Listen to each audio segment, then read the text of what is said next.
오늘 우리에게 주시는 말씀 보겠습니다. 오늘 우리에게 주신 하나님의 말씀은 요한복음 13장 1절에서 5절 그리고 21절에서 30절까지의 말씀입니다.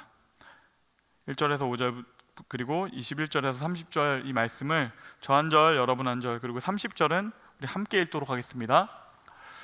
6월절 전에 예수께서는 자기가 이 세상을 떠나서 아버지께로 가야 할 때가 된 것을 아시고 세상에 있는 자기의 사람들을 사랑하시되 끝까지 사랑하셨다. 저녁을 먹을 때 악마가 이미 시몬 가룟의 아들 유다의 마음속에 예수를 팔아넘길 생각을 불어넣었다. 예수께서는 아버지께서 모든 것을 자기 손에 맡기신 것과 자기가 하나님께로부터 왔다가 하나님께로 돌아간다는 것을 아시고 잡수시던 자리에서 일어나서 겉옷을 벗고 수건을 가져다가 허리에 두르셨다. 그리고 대야에 물을 담아다가 제자들의 발을 씻기시고 그 둘은 수건으로 닦아주셨다. 예수께서 이 말씀을 하시고 나서 마음이 괴로우셔서 환히 드러내어 말씀하셨다. 내가 진정으로 진정으로 너희에게 말한다. 너희 가운데 한 사람이 나를 팔아넘길 것이다. 제자들은 예수께서 누구를 두고 하시는 말씀인지 몰라서 서로 바라다 보았다. 제자들 가운데 한 사람, 곧 예수께서 사랑하시는 제자가 바로 예수의 품에 기대어 앉아 있었다. 시몬 베드로가 그에게 고갯짓을 하여 누구를 두고 하시는 말씀인지 여쭈어 보라고 하였다. 그 제자가 예수의 가슴에 바싹 기대어 주님, 그가 누구입니까? 하고 물었다. 예수께서 대답하셨다. 내가 이 빵 조각을 적셔서 주는 사람이 바로 그 사람이다. 그리고 그 빵 조각을 적셔서 시몬 가룟의 아들 유다에게 주셨다. 그가 빵 조각을 받자 사탄이 그에게 들어갔다. 그때 예수께서 유다에게 말씀하셨다. 내가 할 일을 어서 하여라. 그러나 거기 앉아 있는 사람들 가운데서 아무도 예수께서 그에게 무슨 뜻으로 그런 말씀을 하셨는지를 알지 못하였다. 어떤 이들은 유다가 돈자루를 맡고 있으므로 예수께서 그에게 명절에 그 일행이 쓸 물건을 사라고 하셨거나 또는 가난한 사람들에게 무엇을 주라고 말씀하신 것으로 생각하였다. 유다는 그 빵 조각을 받고 나서 곧 나갔다. 때는 밤이었다. 아멘. 반갑습니다. 저는 청년성기는 금교준 목사입니다. 오늘은 같이 빌런에 대한 이야기를 좀 할까 해요. 요즘은 악인, 막 악당 이런 표현보다는 빌런이란 표현을 좀 더 자주 쓰죠. 우리가 살다 보면은 빌런이 많습니다. 카페에도 빌런 있고, 지하철에도 빌런 있고, 빌런들이 있죠. 예를 들어서 지하철에 타면 저도 얼마 전에 경험했던 일인데 지하철에 타면 그런 사람들이 있어요. 그 이어폰을 끼지 않고 아주 크게 소리를 내어서 모두와 함께 영상을 공유하는 분들, 약간 어떤 그 공개 방송 빌런? 이런 분들이 계시잖아요. 그래서 저도 앉은 김에 미스트롯을 1시간 동안 같이 보게 되고 이런 일들이 있습니다. 그리고 헬스장에 가게 되면 그런 사람들이 있어요. 덤벨을 1kg 핑크 아령부터 쭉 모아놓고 이렇게 자기 앞에 이렇게 쫙 모아놓고 그 다음에 흡족하게 이렇게 일을 시작하시는 분들이 있어요. 컬렉터 빌런 그런 분들 계시고, 학교에서 팀플 하게 되면은 분명히 시작할 때는 단톡에 있는 것을 확인했는데 나중에는 어느 순간 어디론가 사라져 있는 투명 인간 빌런들이 있죠. 저번 주에는 카페에 갔는데 그런 빌런 봤어요. 어떤 분이 한 사람이 7개의 콘센트를 꽂아놓고 쓰시는 걸 봤어요. 굉장하다 생각이 들었어요. 무슨 어떻게 뭘 그렇게 많이 쓰는지. 이건 전기도둑 빌런이죠. 그러면 그분 제가 보면서 느낀 건 이분은 가능하다면 전기장판도 꽂아놓으실 분이다 라는 생각이 들었어요. 우리는 그런 빌런들 자주 마주하고 그런 사람들 볼 때마다 좀 일단 1차적으로 왜 저러나 싶어요. 왜 저래? 도대체 왜 저러는 거야? 그리고 좀 짜증도 나죠. 그리고 그런 사람들을 보면 어떤 라벨을 붙입니다. 저 사람은 이상한 사람이야. 저 사람은 전기도둑 빌런이야. 저 사람은 그냥 이기적인 사람이야. 빌런이야. 이렇게 딱 라벨을 붙입니다. 그리고는 그 사람에 대해서 더 막 깊게 생각하진 않아요. 왜냐하면 좋은 사람들 생각하기도 바쁜데 그렇게 안 좋은 사람들한테 내 머리와 에너지를 쓰고 싶지 않은 거죠. 그래서 거기서 딱 마무리합니다. 성경 속에도 빌런들이 있습니다. 성경 속에도 빌런들이 있어요. 악인들, 악당들. 성경 속의 빌런들을 보면 특징은 이런 거죠. 나쁘다, 교만하다, 아니면 돈 욕심이 많다, 잔인하다, 이런 되게 특징적으로 누가 봐도 악인인 어떤 그런 특징들을 하나씩은 다 가지고 있어요. 그리고 그 사람들은 보면 대부분은 되게 단순합니다. 이야기 자체도 단순하고, 그리고 그 악한 놈이 악한 짓을 했다 뭐 이런 식으로 이야기가 쭉 진행이 돼요. 그런데 오늘 우리의 주인공, 우리의 빌런은 조금 다릅니다. 그 사람은 바로 누구냐? 가룟 유다. 예수님을 배신한 사람, 예수님을 배신한 제자. 성경에서 가장 유명한 빌런이죠. 여러분 혹시 가룟 유다에 대해서 좀 깊게 한번 생각해 본 적 있으세요? 가룟 유다에 대해서 어떻게 생각하세요? 뭐 싫다? 아니면 별로다? 뭐 어떤 아직 생각해 본 적이 없다? 대부분의 경우에는 아마 그냥 크게 생각하지 않았을 것 같아요. 우리가 빌런에 대해서 그렇게까지 고민하진 않죠. 그리고 거기에 대해서 설교를 많이 들을 일도 없고. 그런데요, 이 가룟 유다라는 사람 우리가 알아볼 만합니다. 되게 특이해요. 되게 흥미로운 구석이 많은 되게 묘한 사람이에요. 성경 속에 보면 어떤 다른 제자들도 있는데, 다른 제자들은요 되게 어떤 면에서는 되게 전형적이거든요. 뻔하고. 그래서 되게 티피컬해요. 예를 들면 베드로는 감정이 많아요. 그리고 야고보는 화가 많고, 아니면 도마는 의심이 많고. 그래서 그 사람들이 하는 행동은 감정이 많은 사람이 이런 일을 하는구나, 화가 많은 사람들이 이런 일을 하는구나, 뭐 의심이 많아서 이렇게 하는구나, 되게 이렇게 심플하게 정리가 되는데요. 근데 가룟 유다는 달라요. 가룟 유다는 그의 삶의 전반부의 내용하고 이제 사역의 후반부의 내용하고 사람이 다른 것처럼 전혀 다른 어떤 지점들이 있거든요. 굉장히 이 사람의 이야기를 따라가 보면 묘한 데도 있고 이상한 데도 있고 이해가 잘 안 되는 부분들도 있어요.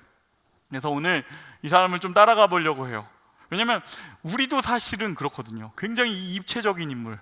우리도 다 입체적이지 않습니까? 우리 중에 뭐 나쁜 사람이라고 해서 그냥 다 마냥 나쁜 사람이 있겠어요? 어떤 사람은 되게 착한데 뭐 이렇게 비겁할 때도 있고, 되게 진실한데 너무 차가운 사람도 있고, 그렇잖아요. 그래서 우리도 어떤 면에서는 선과 악을 같이 가지고 있는 사람들입니다. 그래서 오늘 이 가룟 유다를 좀 자세히 볼 이유가 우리가 있습니다. 그래서 우리는 이 가룟 유다, 이 빌런을 한번 깊이 만나보러 갈 건데요. 먼저는 그의 프로필을 한번 보려고 합니다. 가룟 유다의 프로필 여시면 그의 이름은 가롯 유다. 그는 가롯 유다라고 불립니다. 그 당시에 유다라는 이름은요 되게 흔한 이름이었어요. 되게 많은 이름이었다 보니까, 그러니까 그를 특별하게 구분하기 위해서 가룟이라는 별명을 붙여가지고 그를 부르는 것 같아요. 이 가룟이라는 말은 뭔 뜻이냐면 캐리옷 지방 사람이다라는 뜻이에요. 그 이스라엘 남쪽에 있는 지역 사람들인데, 이거는 이렇게 붙여놓은, 예를 들어서 우리로 치자면 이런 거죠. 우리 청년부 안에 예진이 진짜 많거든요. 한 4명 넘을 거예요. 그러니까 너무 많으니까 헷갈리니까 뭐 2명 정도면 큰 예진, 작은 예진 보통 우리가 이렇게 하잖아요. 근데 그게 아니라 뭐 이렇게 하죠. 교화 예진이, 아니면 뭐 운정 예진이, 아니면 쟤는 포항 예진이, 뭐 이렇게 하는 거죠. 그런 식으로 구분을 해놓은 거예요. 그리고 또 특별한 거는 이 가룟 유다라는 이 캐리옷 사람이라고 특별히 그의 이름을 붙여놓은 거는, 제자들은 대부분이 다 이제 그거거든요. 그 갈릴리 지방 사람들이에요. 그러니까 대부분이 다 갈릴리 지방 사투리를 쓰는 사람들인데, 다 뭐 아니 밥 먹는다 뭐 이렇게 뭐 막 그렇게 그런 사람들인데, 그 와중에 좀 다른 사투리를 쓰는 사람, 조금 이질적인 데가 있는 사람이 아마 유다였을 것이다. 그리고 그는 이 12제자 중에 한 사람인데, 기본적으로는 12제자 중에 한 사람인데, 근데 또 12제자라는 거는 일단 기본적으로 그거예요. 예수님이 직접 선택하신 사람이에요. 그리고 예수님이랑 3년 동안 함께 다닌 꽤 최측근이다.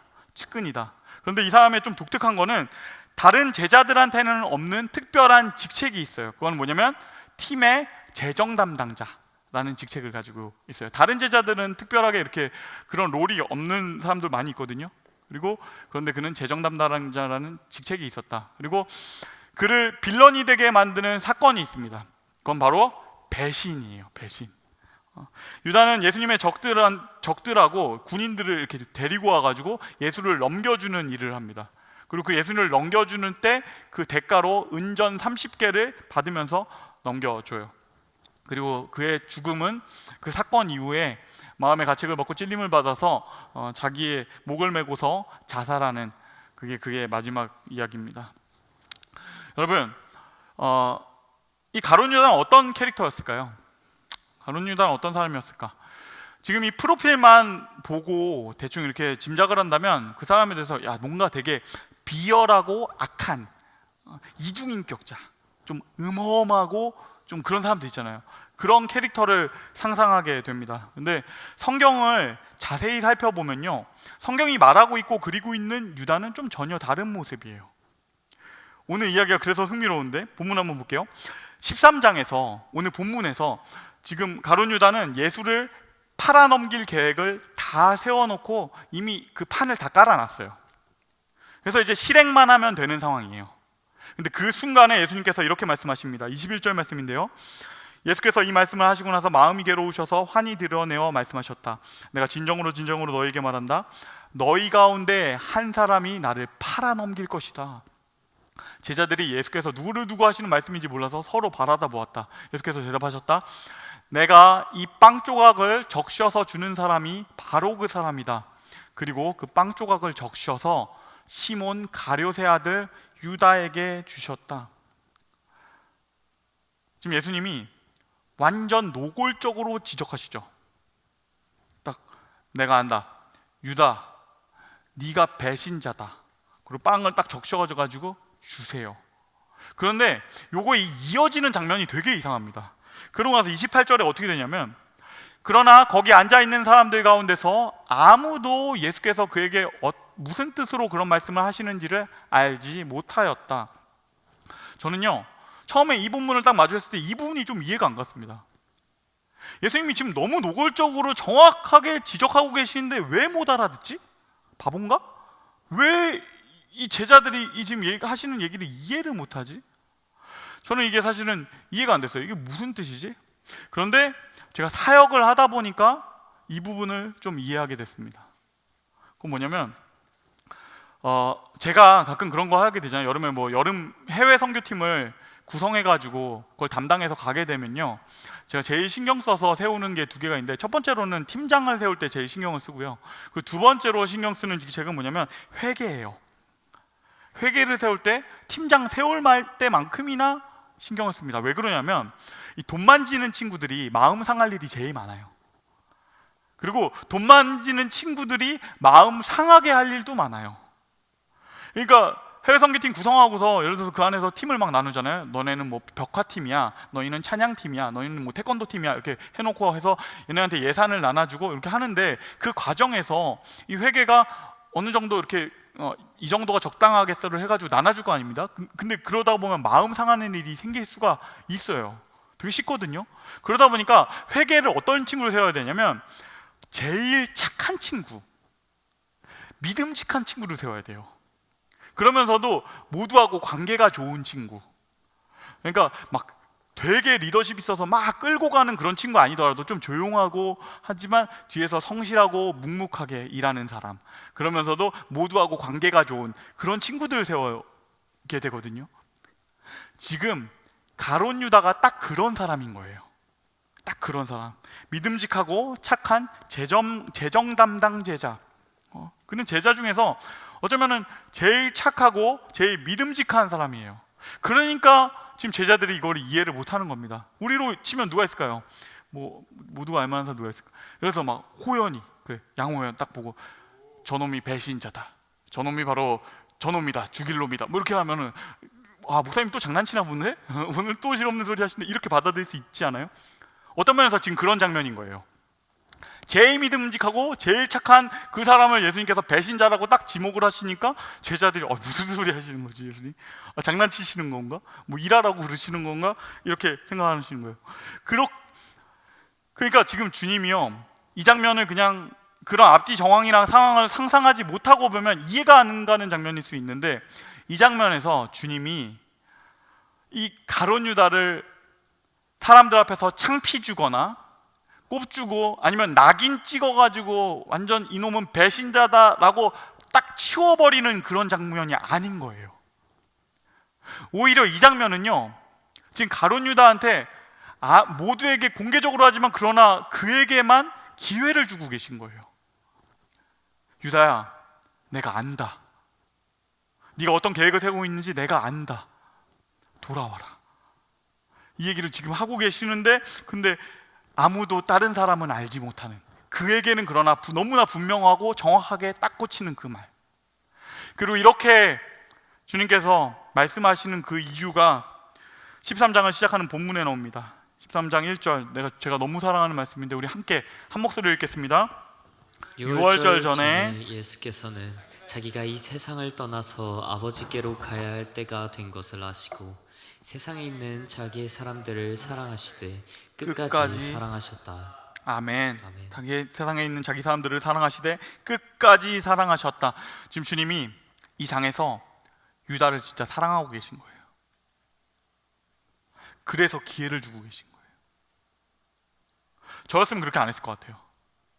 지금 얘가 어떤 계획을 하고 있는지 내가 알았다면 제자들아, 저놈이다, 양호연이다, 너네들은 이해가 안 될지 몰라, 지금이다, 죽여라, 아니면 묶어라, 뭐 이렇게 했을 거 아니에요. 근데 주님 그렇게 하지 않으세요. 그에게 기회를 주세요. 지금 당장 나가가지고 뭘 할지 아시는데 주님께서 그걸 뻔히 하시면서 기회를 주세요. 우리는 주님께서 사랑하셔서 이런 일을 하시는 걸 보니까, 그러니까 우린 더 마음이 속상하죠. 그리고 두 번째 질문이 생겨요. 그건 뭐냐? 그가 왜 예수님을 배신했을까? 그가 이렇게까지 사랑받는 그가 왜 예수님을 배신했지? 라는 이 질문이 생겨요. 이걸요 되게 1차원적인 관점에서 본다면 1차원적으로, 그리고 되게 분명한 클루는 뭐냐면 돈입니다. 그가 예수님을 넘기면서 받는 대가가 있잖아요.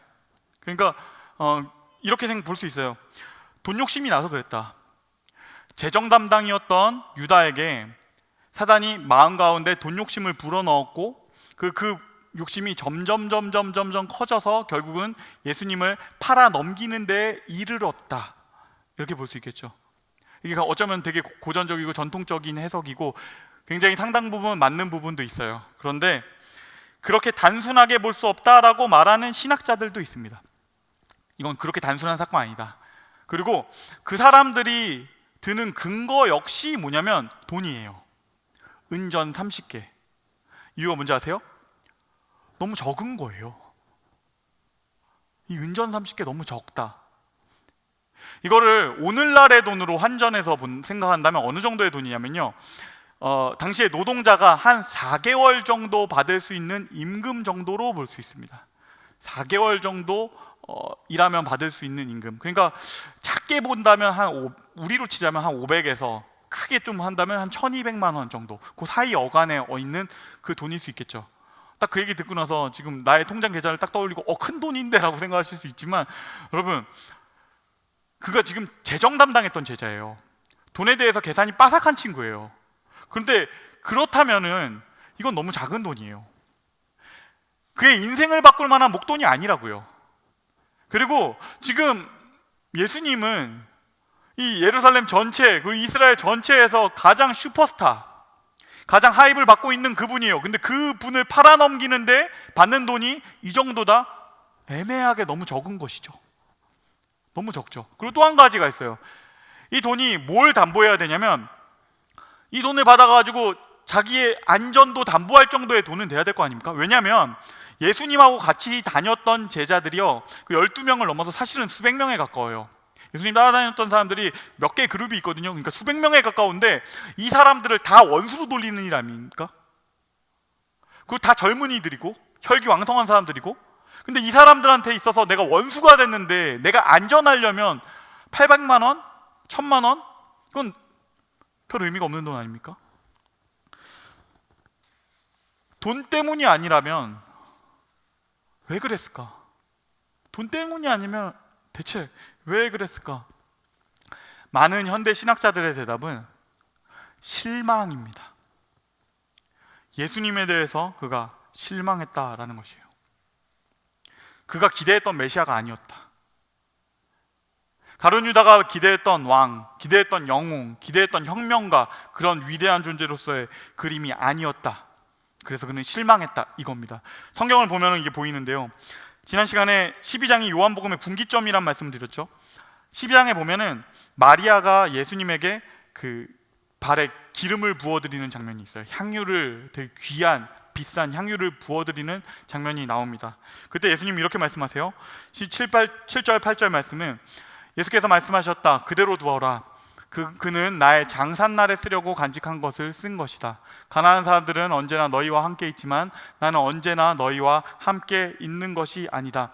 그녀가 나의 장례를, 장사 지낼 것을 준비하면서 이렇게 향유를 나에게 부어준 것이다. 근데 그 순간에 가룟 유다가 이렇게 말합니다. 4절 5절 말씀은요, 예수의 제자 가운데 하나이며 장차 예수를 넘겨줄 가룟 유다가 말하였다. 이 향유를 300데나리온에 팔아서 가난한 사람에게 주지 않고 왜 이렇게 낭비하는가? 예수님, 왜 이렇게 바보 같은 행동을 하세요? 지금 예수님 지금 예루살렘 입성하기 직전이고 당신들을 지금 더 따라올 팔로워를 늘리는 행동 해야 되지 않습니까? 지금 구제 사역해야죠. 가난한 사람들한테 나눠줘야죠. 그래서 당신의 편을 더 많이 만들어야죠. 왜 그런 일들을 해야 되는데 이 돈을 이렇게 낭비하고 있습니까? 허비하고 있습니까? 이해가 안 된다라는 거예요. 그리고 또 이후에 13장에 가면 예수님께서 예루살렘에 입성하시거든요. 이거는 어떠면은 예수님의 이제 3년 동안의 사역을 마침표를 찍는 것 같은 중요한 순간이에요. 이제 인기의 절정에 올라있던 그 슈퍼스타께서 이제 그 이스라엘의 중심, 핵심 딱 그 자리에 올라가는 쇼케이스예요.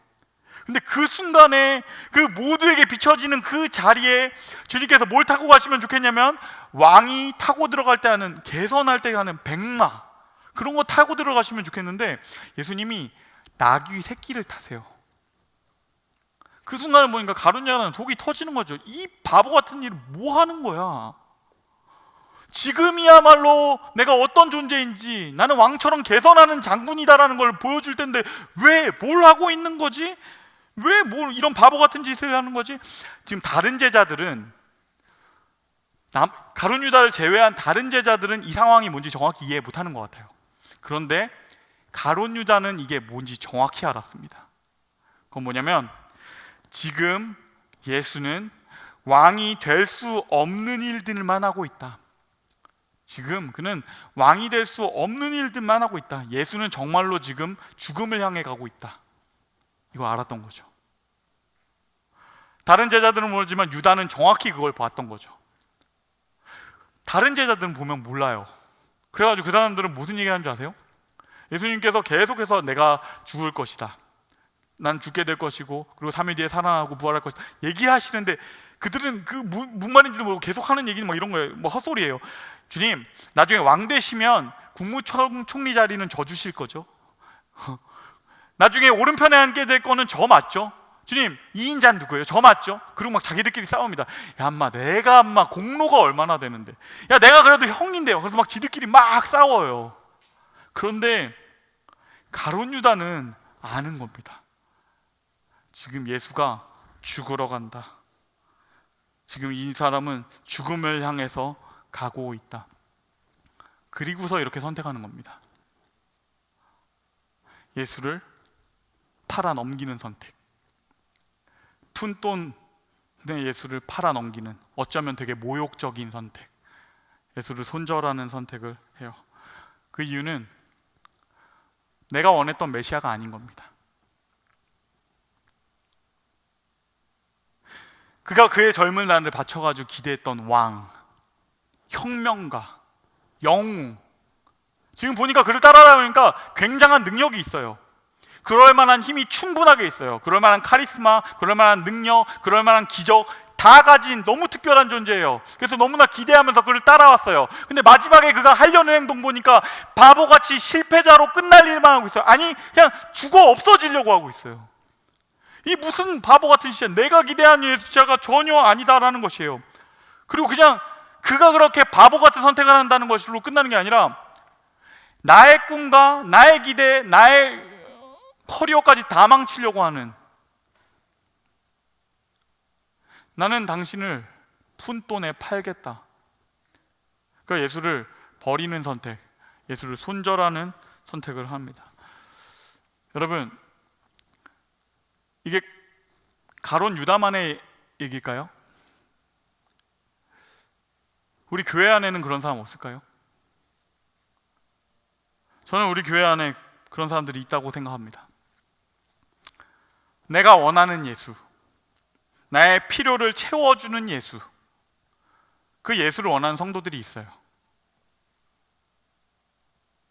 예수는 나의 사업을 번성하게 해주는 그 예수, 그가 필요하다. 나의 시험을 붙게 해주는 예수, 그 예수가 필요하다. 나의 관계나 아니면 나의 연애나 나의 어떤 멘탈적인 이슈, 그걸 관리해줄 예수, 나는 그 예수가 필요하다. 그런 사람도 있어요. 지금 근데 그렇게 그런 걸 필요로 한다, 그걸 기도한다, 이거 자체가 문제라는 걸 얘기하는 게 아닙니다. 그게 전부라는 게 문제예요. 그게 전부면 그게 거기서부터 문제입니다. 나의 문제를 해결해주는 메시아, 나에게 나의 필요를 채워주는 그런 메시아, 그게 전부인 사람은요, 어려운 일이 닥치면 그때는 예수를 버립니다. 좋을 땐 좋아요. 근데 나의 사업이 어려워지고, 나의 관계가 어그러지고, 시험에 난 똑 떨어지고, 아니면 나의 결혼이 파혼이 되고, 내가 감당할 수 없는 어떤 어려움이 찾아오면요, 그때는 나에겐 이 예수는 필요 없는 거예요. 그가 나의 필요를 채워주지 않으니까, 내가 원하는 걸 해주지 않으니까, 그럼 나는 이 예수는 필요 없어. 좋은 날에는 좋고 하지만 어려운 날, 힘든 날이 찾아오면은 그때는요, 예수를 버려요. 교회를 떠나요. 그리고 나가서 말합니다. 내가 믿어봤는데 별거 없던데, 내가 믿어봤는데 별 도움 안 되던데. 그러고 나서 예수를 버립니다. 그렇게 예수를 버리는 사람들이 맞이하게 되는 결과는 무엇인가? 오늘 본문을 보면요, 그렇게 예수를 버린 가룟 유다가 완전히 절망하게 됩니다. 나에게 도움이 안 되고 나의 필요를 채워주지 않는 이 예수라는 불필요한 부분을 제거하면 내가 좀 더 편안하고 내가 자유로워질 줄 알았는데, 그걸 제거하고 나니까 딱 그가 마주하게 되는 거는 거대한 어둠이에요. 완전한 절망이에요. 알턴니를 쏙 뺀 것처럼 어떤 시원한 뭔가를 받게 될 줄 알았는데, 오히려 그걸 빼고 나니까 내가 전혀 기대하지 않았던 거대한 공백을 만나게 됩니다. 그는 예수를 너무너무 잘 아는 것 같았지만, 예수와 함께 너무나 오랜 시간 같이 다녔지만, 예수와 함께 지냈지만 사실은 예수를 전혀 알지 못하는 어떤 사람인 것이에요. 이런 결말을 맞이하는 사람들, 가룟 유다, 이런 사람들, 이런 성도들에게 신앙은 뭘까? 교회란 무엇일까? 여러분, 이거를 좀 신앙의 관점 말고요, 그냥 좀 한 걸음 떨어져서 객관적으로 바라봐도 교회는 좀 다른 측면이 있어요. 여러분, 내가 꼭 신앙인이 아니더라도 교회에서 누릴 수 있는 게 꽤 있습니다. 저는 그렇게 생각해요. 교회에서 만나는 우리 가족들이 있잖아요. 그 공동체가 있잖아요. 이 소모임들, 이것은 꽤 소중한 존재예요. 우리에게 도움이 돼요. 왜 그러냐면, 우리 청년들이 이제 조금 시간이 지나면 점점 알게 될 거예요. 뭐냐면, 지금부터 만나는 관계 중에서 나하고 이해관계가 안 엮여 있는 관계가 많지 않아요. 고등학교, 중학교, 초등학교 친구들하고 달라요. 그 학창 시절 다 지나가고 나서 이제 20살 때 마주하는 대학 친구부터도 좀 그래요. 내가 잘 나가고 내가 특별하게 괜찮으면 이후의 관계가 이어질 수 있지만, 아니면은 계속 이어지기 힘든 관계. 어떤 면에서는 대학 관계는 좀 그렇거든요. 직장에선 더더욱 그렇죠. 내가 잘 나가면은 그게 이어지지만 아니면 아닌 관계. 근데 그런 가운데에서 교회에서의 이 관계라는 것은 비교적 이해관계가 거의 엮여 있지 않은 관계. 완전이라고 말하진 않겠어요. 그런데 별로 몇 개 남지 않은 순수한 공동체, 그러니까 우리에게 도움이 되는 관계예요. 그리고 우리 교회에서 누릴 수 있는 것도 뭐가 있습니까? 예배, 도움이 돼요. 내가 꼭 신앙인이 아니더라도 내가 너무나 바쁘고 지치고 힘든 일상을 막 보내다가 거기에서 잠깐 빠져나와가지고, 인류의 고전 아닙니까? 거기에 대해서 이야기를 들을 수 있는 좀 편안한 시간, 조용한 시간, 도움이 돼요. 내 멘탈에도 평안함도 있고 좀 편안한 기분도 있고 도움이 돼요. 그런데 그게 전부라면 그게 문제예요. 그게 전부라면 그때부터는 그게 좀 비참해요. 좋은 날에는 괜찮을 수도 있어요. 근데 나쁜 날, 너무 힘든 날, 내게 큰 문제가 닥쳐온 그날에는요, 그런 신앙인들에게는 이 교회는, 이 공동체는, 예수는 나에게 아무런 도움이 되지 않아요. 나에게 이 공동체는 그냥 제일 어려운 큰 게다 그러면 사람들이 어떤 걸 하냐면 뭔가 줄여야 되지 않습니까? 뭔가 내가 어려운, 힘든, 버거운 짐을 지게 되니까 뭔가 줄여야 되지 않습니까? 그럼 제일 첫 번째로 줄여야 될 관계, 제일 첫 번째로 줄여야 될 시간, 제일 첫 번째로 줄여야 될 소비, 그게 교회가 되는 거예요. 왜냐하면 나에게 도움이 되지 않으니까. 어려움이 찾아왔을 때 그렇게 신앙생활하던 가룟 유다 같은 신앙생활하던 사람들에게 교회는 아무것도 도움이 되지 않는다. 예수님 함께 지낸 시간, 함께 누렸던 거 많았지만 결국에 마지막에 나에게 도움이 되지 않아서 그거 딱 내려놓고 나면요, 알게 돼요. 나에게 남는 것이 아무것도 없다. 나에게 남는 것이 아무것도 없더라. 여러분, 우리 모두 알고 있죠. 이 교회에서 누려야 될 것은 사실 그것도 꽤 괜찮지만 그 이상의 가장 중요한 것이 있죠. 예수를 아는 것, 예수를 안다는 것. 청년 여러분, 내가 예수를 안다는 것이 무엇입니까? 내가 예수를 믿는다는 것이 무엇입니까? 오늘 본문 13장 1절이 이렇게 말합니다. 예수께서는 세상에 있는 자기의 사람들을 사랑하시되 끝까지 사랑하셨다. 그가 나를 사랑하셨다. 그가 나를 너무너무 사랑하신다. 이걸 아는 것이 예수를 아는 것입니다. 이걸 아는 것이 예수를 믿는 것이에요. 예수의 십자가가 이 사랑을 아는 사람에게는 특별한 의미로 다가옵니다. 그런데 이거를 모르면요, 예수의 십자가란 것은 그냥 2000년 전에 있었던 하나의 형틀에 불과해요. 가룟 유다같이 살았던 사람들에게는요, 예수의 십자가 위에 예수라는 것은 왕이 되지 못한 실패자에 불과해요. 그런데 그분이 나를 너무너무 사랑했고 그분이 하는 모든 행동들이 나를 향한 사랑이었다는 것을 아는 사람에게 있어서는 이 십자가는 다른 의미로 다가옵니다. 거기에 대해서 고린도전서 1장 18절은 이렇게 말합니다. 십자가의 도가 멸망하는 자에게는 미련한 것이요 구원을 받는 우리에게는 하나님의 능력이라. 이 십자가는 하나님의 능력이고 하나님의 영광이고 무엇보다도 하나님이 당신을 사랑하셨다. 나를 너무너무 사랑하셨다. 그래서 내가 죽는 걸 못 보셔서 당신이 죽는 것을 선택하셨다. 그 사랑의 확증, 그 사랑의 확증, 그것이 십자가예요. 결국에는 사랑이에요. 13장 내내 지금 예수님께서 하시는 행동은 결국에는 유다를 향한 사랑입니다. 곧 배신할 유다를 위해서 그의 발을 씻어주시고, 곧 배신할 유다를 위해서 또다시 한번 기회를 주시고, 그러다 결국에는 그 배신하려고 떠나간 유다를 위해서 그 다음에 뭐 하시는 줄 아세요? 남아있는 제자들한테 이런 얘기 하세요. 얘들아, 너네도 떠날 거야. 너네도 배신할 거야. 수제자인 베드로, 너는 닭이 3번 울기 전에 배신할 거야. 너희도 다 그렇게 될 거야. 이건 뭡니까? 유다가 돌아올 수 있는 자리를 만들어주고 계신 거예요. 유다가 다시 돌아올 수 있게 마지막 기회를 그 순간까지도 주고 계신 거예요. 그럼 결국에는 가룟 유다를 너무 사랑하셔서 그렇게 하신 것이에요. 가룟 유다는 몰랐지만 이 성경을 보면서 주님이 그를 사랑하셨다, 이것을 보고 나서 이 모든 행동을 보면 하나하나 알 수 있어요. 껍데기만 봤던 유다에게는 주님은 나의 필요를 채워주는 존재였지만 그냥 주님을 그냥 바라보면 금방 알 수 있어요. 모든 행동, 그 안에 사랑이 있어요.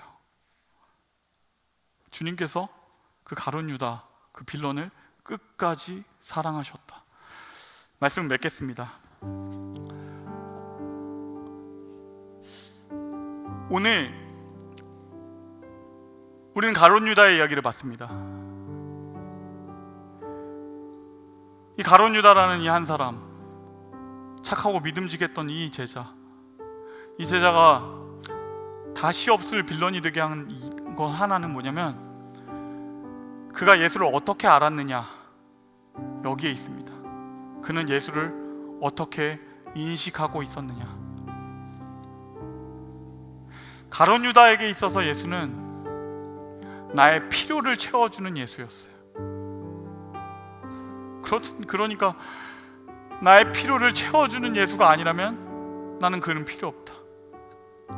나는 그를 손절한다. 그런데 만약에 그가 이걸 알았다면 그의 최후가 달랐을 것입니다. 그것은 바로 나를 너무너무 사랑하시는 예수, 나를 사랑하셔서 끝까지 나를 붙드시는 예수, 그 예수를 알았다면, 주님이 나를 너무너무 사랑하신다, 그걸 알았다면 달랐을 것입니다. 이 복음서에서 마지막 장면에서 도드라게 드러나는 이 두 명의 제자, 가룟 유다, 주님께서 나를 사랑하신다라는 사실을 알았던 베드로는 배신하고도 돌아옵니다. 근데 그 사실을 몰랐던 가룟 유다는요, 결국엔 스스로 목숨을 끊습니다. 예수님이 나를 너무너무 사랑하신다, 이것을 경험하고 느끼고 알았던 그 베드로는요, 부끄러워도 돌아옵니다. 왜냐하면 나의 자존심보다, 나의 어떤 부끄러움보다 더 크니까, 그 사랑이. 주님께서 나를 너무 사랑하셨다는 것을 내가 다른 어떤 것으로도 부정을 못하겠으니까, 나는 이것만큼은 놓을 수가 없다, 부정할 수 없다, 부인할 수 없다, 내가 돌아올 곳은 예수님밖에 없다. 그래서 그는 이렇게 돌아옵니다. 결국은 이 심플한 한 가지가 베드로하고 가룟 유다를 가르는 것이에요. 그가 나를 사랑하셨다. 여러분, 오늘 우리에게도 그랬으면 좋겠습니다. 우리 가운데에서도 잘 모르는 사람들이 있어요. 나의 필요를 채워주는 예수,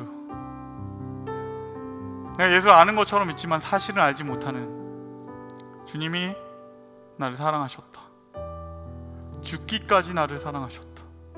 그 십자가는 다른 누구를 위한 것 아니고, 2000년 전에 있었던 어떤 사건 아니고, 그것은 나를 향한 사랑, 그가 죽기까지 당신을 사랑하고 계신다. 그걸 아는 사람이면 삶이 바뀝니다. 그냥 이 교회라는 공동체, 이 예배라는 것이 그냥 나의 필요를 채우는 그런 사람들, 가룟 유다 같은 성도들에게는 아무것도 아닌 어설픈 토크 콘서트, 내가 여기 있으니까 잠깐 누리는 그냥 그런 것일지 모르지만, 주님이 나를 사랑하신다, 이 한 가지를 아는 사람에게는요, 오늘 나를 향한 노크예요. 오늘 나를 향한 위로예요. 너의 상황을 아는 너를 내가 오늘도 끌어안는다. 지쳐있는 너를 향해서 내가 주는 위로, 내가 너에게 주는 쉼, 그것이 예배 가운데 있어요. 여러분, 주님의 사랑을 아셨으면 좋겠습니다. 그리고 그 사랑 붙잡고 오늘 이 예배 가운데에서 주님을 더 깊게 만나시는 저와 여러분이 되시기를 주님의 이름으로 축복합니다.